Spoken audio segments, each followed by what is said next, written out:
UP विधानसभा के monsoon सत्र की शुरुआत आज हंगामे से हुई। सदन की कार्यवाही शुरू होने से पहले ही विधानसभा के बाहर विपक्ष ने मोर्चा खोल दिया। समाजवादी पार्टी और कांग्रेस के विधायक हाथों में पोस्टर लेकर पहुंचे।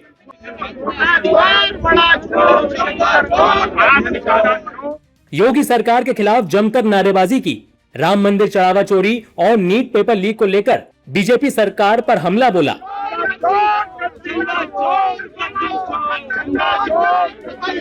सिर्फ पोस्टर ही नहीं, समाजवादी पार्टी के कार्यकर्ता अपने साथ दान पेटी भी लेकर पहुंचे और उसमें चिल्लर डालकर सरकार पर तंज कसते नजर आए। उधर समाजवादी पार्टी के deputy chief whip RK. Verma ऐसा कुर्ता पहनकर विधानसभा पहुंचे जिस पर बेरोजगारी, नीट पेपर लीक और राम मंदिर चढ़ावा विवाद जैसे मुद्दे लिखे हुए थे। यानी विरोध का तरीका भी अलग था, लेकिन संदेश एकदम साफ, और वो ये कि अयोध्या राम मंदिर के चढ़ावे में कथित गड़बड़ी के मुद्दे को विपक्ष विधानसभा के अंदर और बाहर दोनों जगह जोरदार तरीके से उठाएगा। देखिए,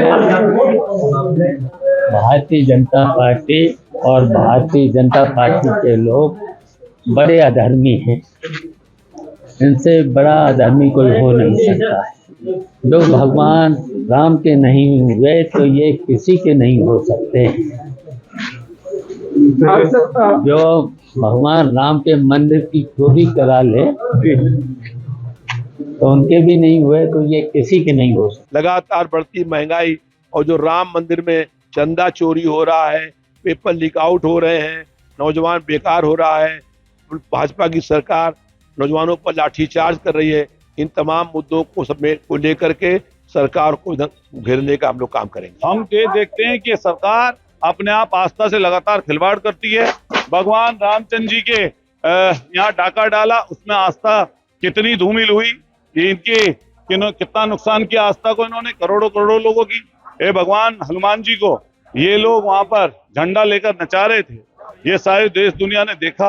ये लोग पतंग बनाकर भगवान रामचंद्र उनको भगवानों को उड़ा रहे थे, तभी आस्था पे चोट नहीं हुई, तो इसीलिए हम लोग खड़े हैं।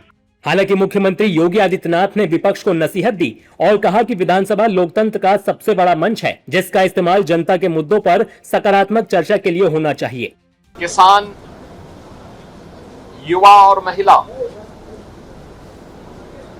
इनसे जुड़े हुए मुद्दों पर चर्चा करने, समीक्षा करने और उसे परिणाम तक पहुंचाने का सबसे अच्छा प्लेटफॉर्म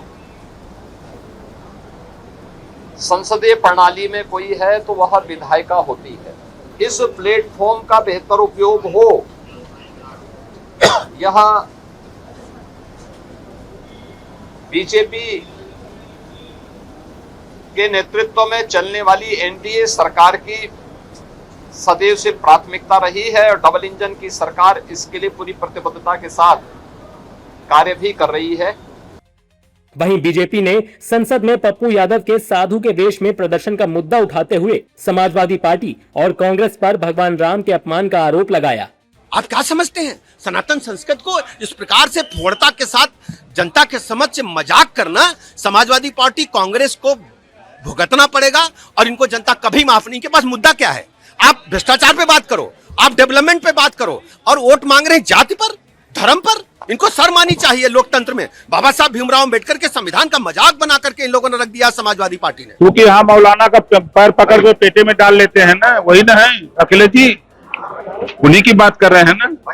टोपी पहन करके नमाज पढ़ते हैं अखिलेश जी, वही मौलाना है ना। सपा ने, कांग्रेस ने या दूसरे आम आदमी पार्टी या जो कौन सा दो पप्पू मिले, दो पप्पुओं ने मिलकर, पहले एक ही पप्पू था देश में, दो पप्पुओं ने मिलकर के भगवान श्री राम का जिस तरह संतों को चोर बताया, संत जबकि एक भी नहीं है राम मंदिर चोरी में, उसमें टीनू यादव या अन्य लोग जेल में हैं और कार्रवाई हो रही है, लेकिन पूरे सनातन का अपमान किया गया है, पूरे हिंदुओं का अपमान। दिल्ली की सियासत में शोर मचा चुका चढ़ावा चोरी का मुद्दा अब यूपी विधानसभा तक पहुंच चुका है। विपक्ष इसे सरकार की जवाबदेही का सवाल बना रहा है तो बीजेपी इसे आस्था पर राजनीति बताकर पलटवार कर रही है। ऐसे में मॉनसून सत्र के पहले दिन ने ही बता दिया कि आने वाले दिनों में सदन के अंदर बहस कम और सियासी हंगामा ज्यादा देखने को मिलेगा।